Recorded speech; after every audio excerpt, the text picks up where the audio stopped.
ओम शांति।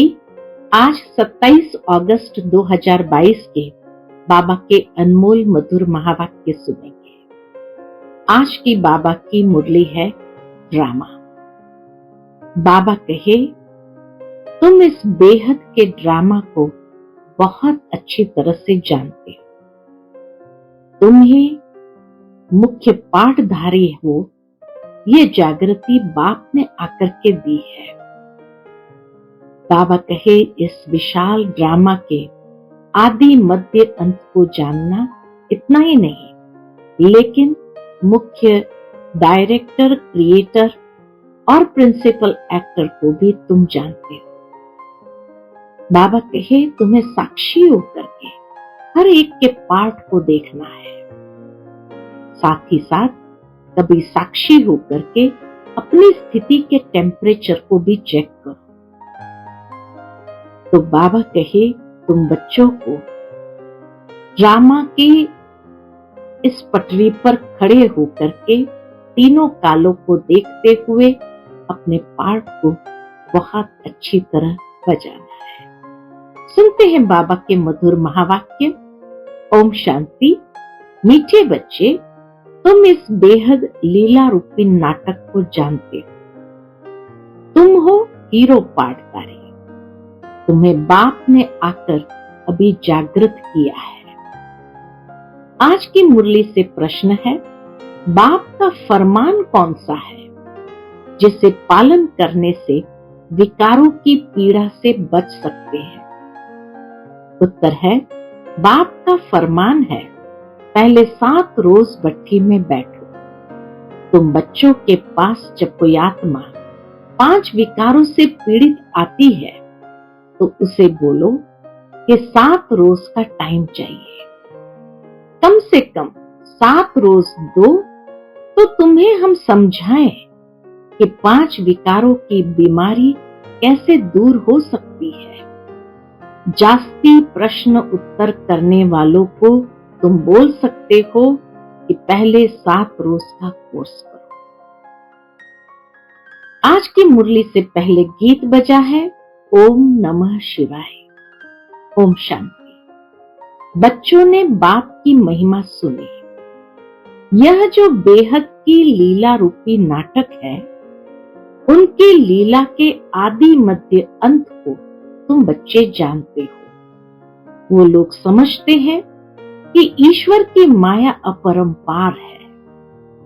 अब तुम्हारी बुद्धि में जागृति आई है और तुम सारी बेहद की लीला को जान चुके हो। ईश्वर की लीला नहीं, लेकिन बेहद की लीला को जान चुके हो। परंतु यथार्थ रीति जैसे बाप समझा रहे हैं, ऐसे बच्चे नंबरवार पुरुषार्थ अनुसार ही समझा सकते हैं। मनुष्य उन एक्टर्स को देखने के लिए उनके पिछाड़ी भागते हैं। बाबा को मालूम है, आज की दुनिया के सेलिब्रिटीज के पीछे लोग भागते हैं। तुम समझते हो, ये बेहद का ड्रामा है जो दुनिया के मनुष्य नहीं जानते। गाया जाता है, मनुष्य कुंभकर्ण की आसुरी नींद में सोए पड़े हैं, अब रोशनी मिली है, तब तुम जागे हो। यह भी कहेंगे, हम तुम सब सोए पड़े थे, अभी तुमको पुरुषार्थ करना है। वह तो कह देते हैं, ईश्वर सर्वव्यापी है, वह अपने से ऐसी ऐसी बातें कर न सके। जैसे बाबा बच्चों को सिखाते कैसे अपने आप से बातें करनी चाहिए। अपने से तुमको बातें करनी है। हम आत्माएं बाप से मिली है। बाप ने कितना जागृत किया है, ये बेहद की लीला है। उसमें मुख्य एक्टर्स, डायरेक्टर, क्रिएटर कौन है, वह जानते हैं। इसीलिए तुम पूछते हो, इस नाटक में कौन कौन मुख्य एक्टर है?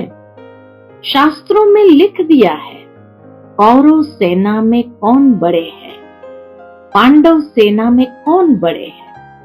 यहाँ फिर है बेहद की बात। मूल वतन, सूक्ष्म वतन, स्थूल वतन के आदि मध्य अंत को जानना है। ब्रह्मा और विष्णु का पाठ यहाँ चलता है। विष्णु का रूप है एम ऑब्जेक्ट, यह पद पाना है। गाते भी है ब्रह्मा देवता नमः, विष्णु देवता नमः। फिर कहते हैं शिव परमात्मा नमः, उनको निराकार ही कहते हैं। परम पिता परमात्मा कहते हैं तो बाप हुआ ना। सिर्फ परमात्मा कह देने से पिता अक्षर नहीं आता, तो सर्वव्यापी कह देते हैं। जब तक पिता न समझे तब तक तो सर्वव्यापी ही समझेंगे।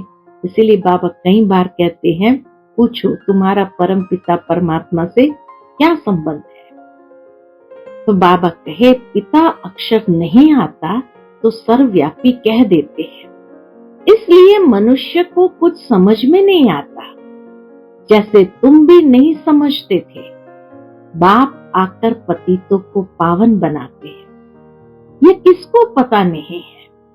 तुम बच्चे अभी कितने समझदार बन गए हो। आदि से लेकर अंत तक तुम सब कुछ जान गए हो। ड्रामा देखने जो पहले जाएंगे तो जरूर आदि मध्य अंत सारा देखेंगे और बुद्धि में रहेगा हमने यह देखा है। स्थूल ड्रामा को भी जो शुरू से देखने जाते हैं उनकी बुद्धि में सारा रहेगा कि हमने यह देखा है। फिर भी चाहना हो देखने की तो देख सकते हैं। वह तो हुआ हद का नाटक, तुम तो बेहद के नाटक को जान गए हो। सतयुग में प्रारब्ध जाकर पाएंगे, फिर यह नाटक खुल जाएगा। फिर समय पर यह ज्ञान मिलेगा। तो यह भी समझने की बातें हैं। कोई भी बात में प्रश्न उत्तर करने की दरकार नहीं रहती।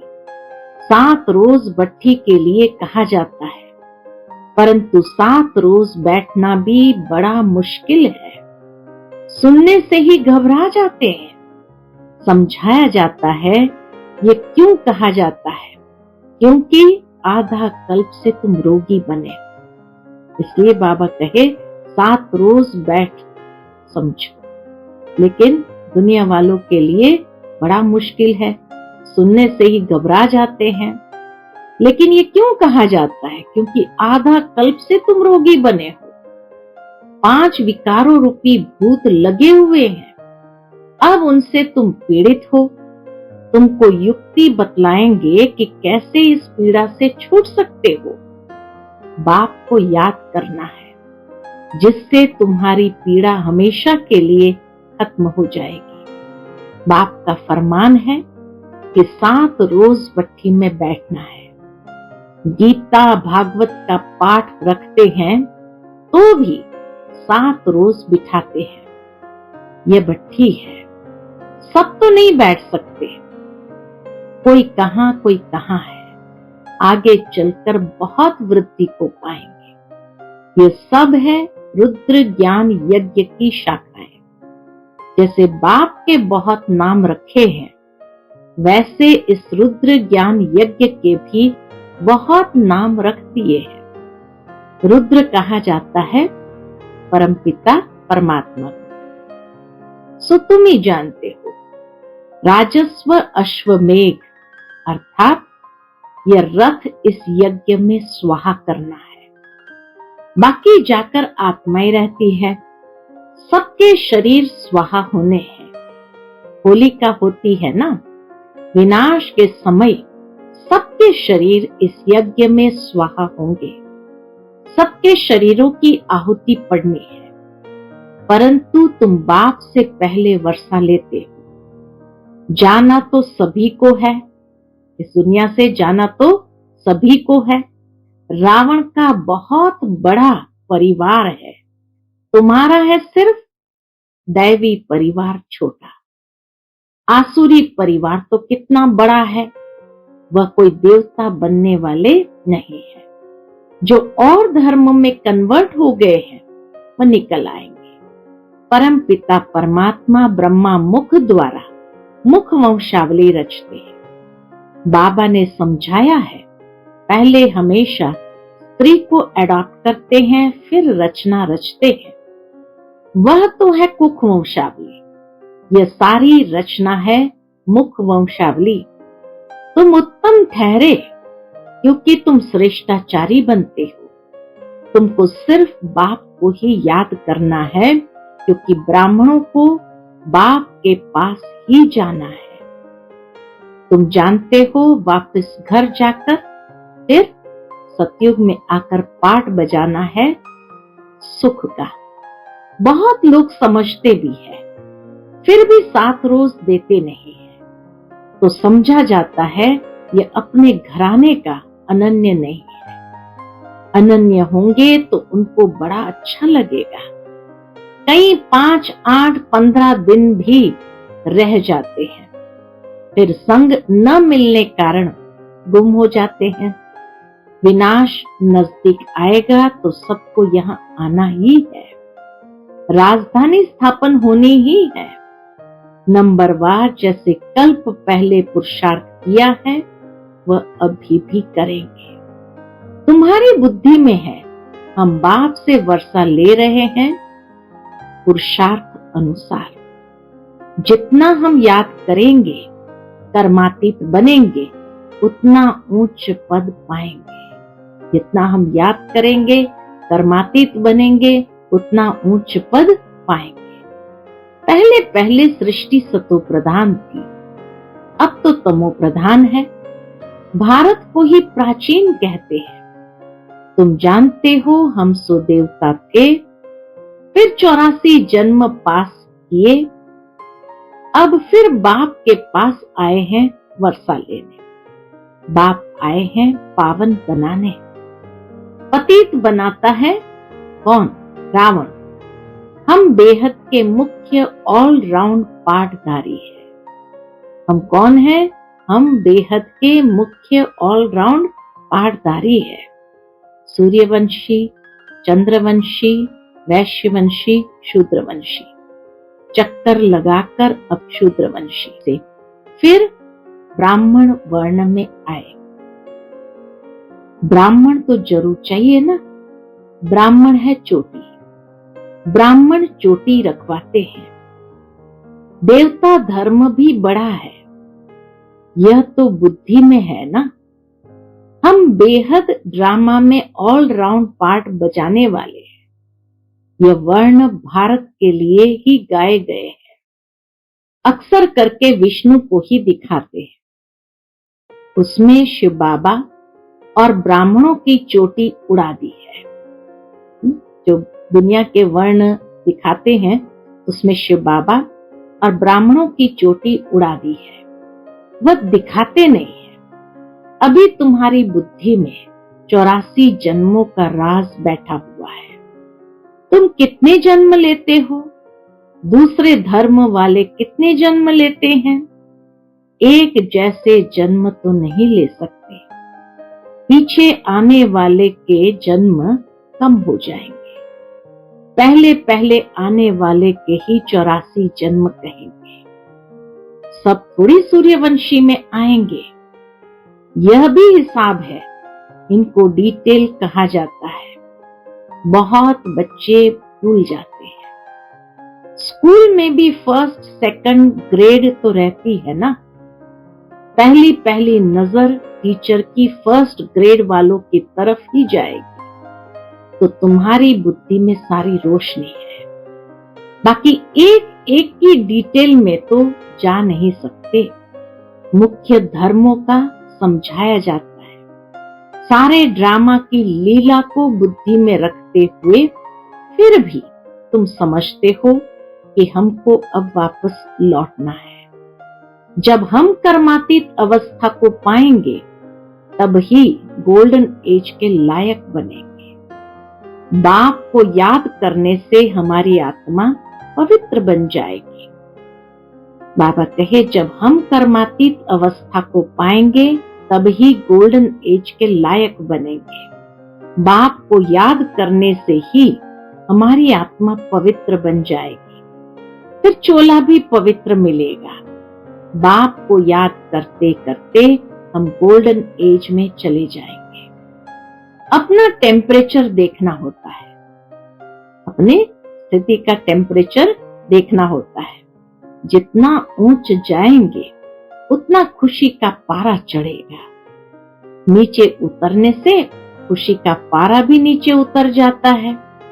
सतो प्रधान से नीचे उतरते उतरते अब बिल्कुल ही तमो प्रधान बन पड़े हो।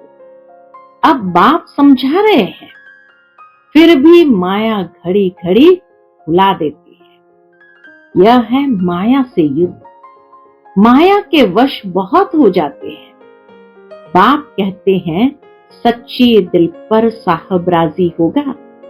कितनी अबलाएं बाप की याद में सच्ची दिल से रहती है। बाबा कहे कितनी अबलाएं बाप की याद में सच्ची दिल से रहती है। प्रतिज्ञा की हुई है कि हम विकार में कभी नहीं जाएंगे। विघ्न तो बहुत पड़ते हैं। प्रदर्शनी आदि में कितना विघ्न डालते हैं। उस समय तो प्रदर्शनी भी कहाँ लगती थी, तो उसमें भी लोग विघ्न डालते थे। बड़े फुकुर से आते हैं, इसलिए संभाल भी बहुत करनी है। मनुष्य की वृत्ति बहुत खराब रहती है।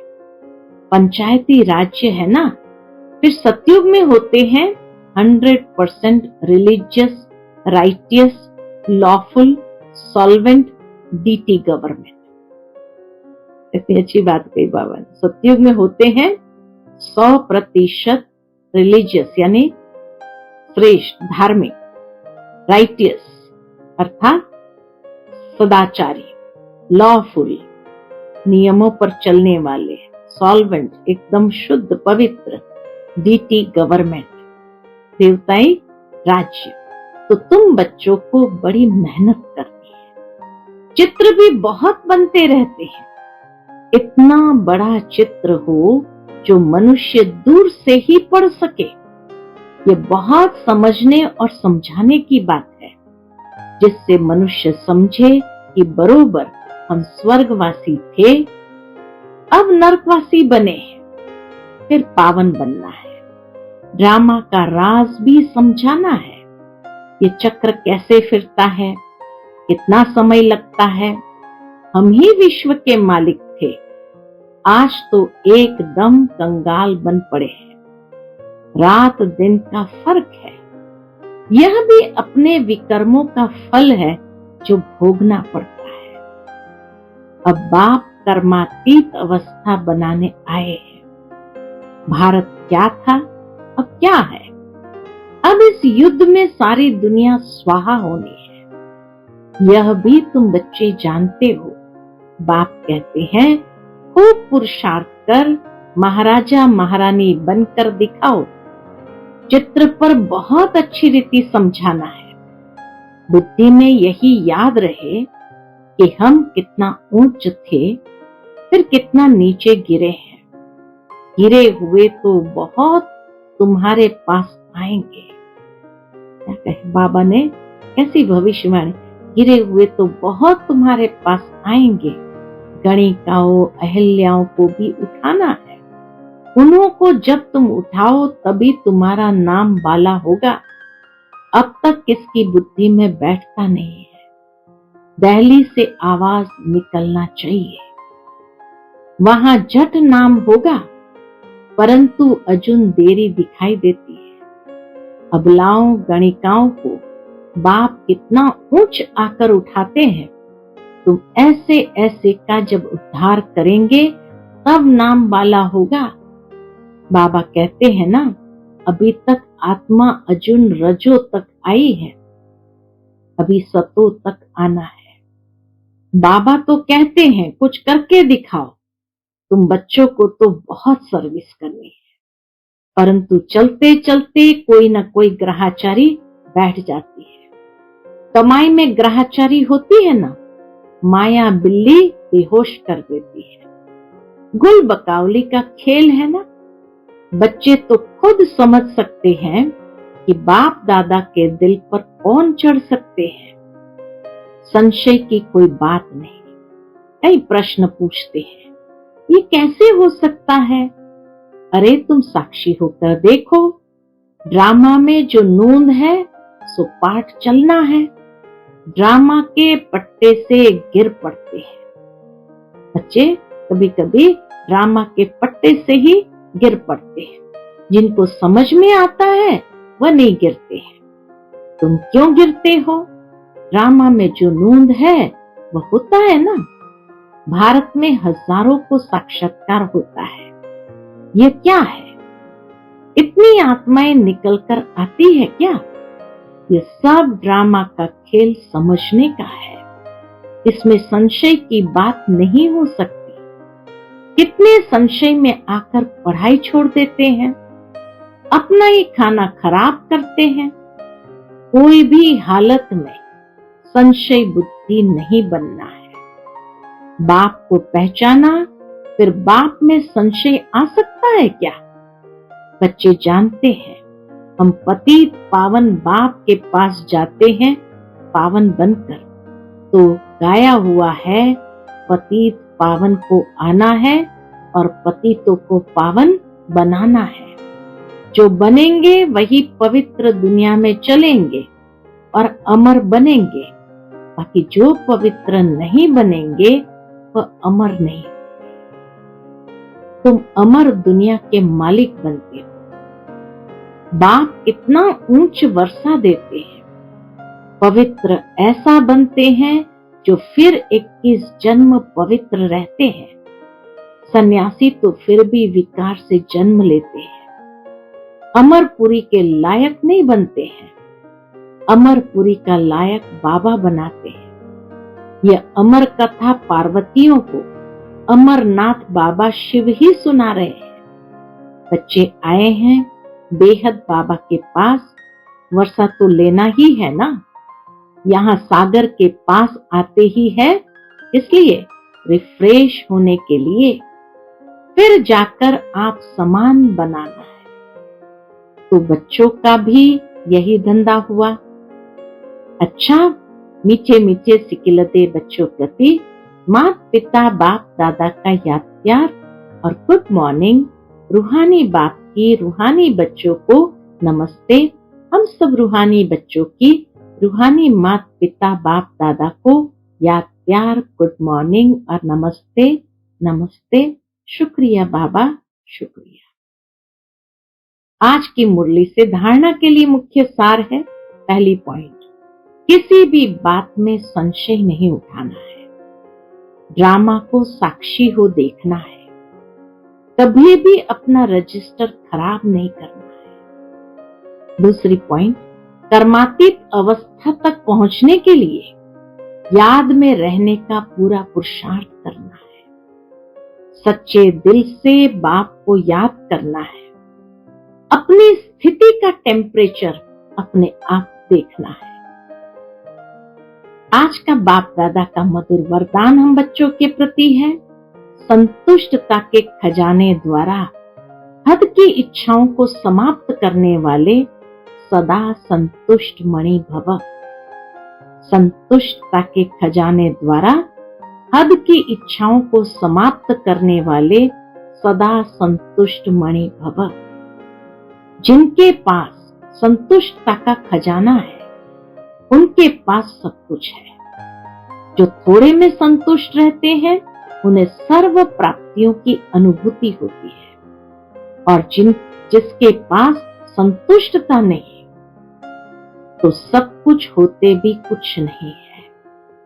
क्योंकि असंतुष्ट आत्मा सदा इच्छाओं के वश होती है। उसकी एक इच्छा पूरी होगी तो और 10 इच्छाएं उत्पन्न हो जाएगी। इसलिए हद के इच्छा मात्रम अविद्या, तब कहेंगे संतुष्ट मणि। आज का स्लोगन है, स्मृति का स्विच सदा ऑन रहे तो मूड ऑफ हो नहीं सकती। स्मृति का स्विच सदा ऑन रहे तो मूड ऑफ हो नहीं सकती। अच्छा, ओम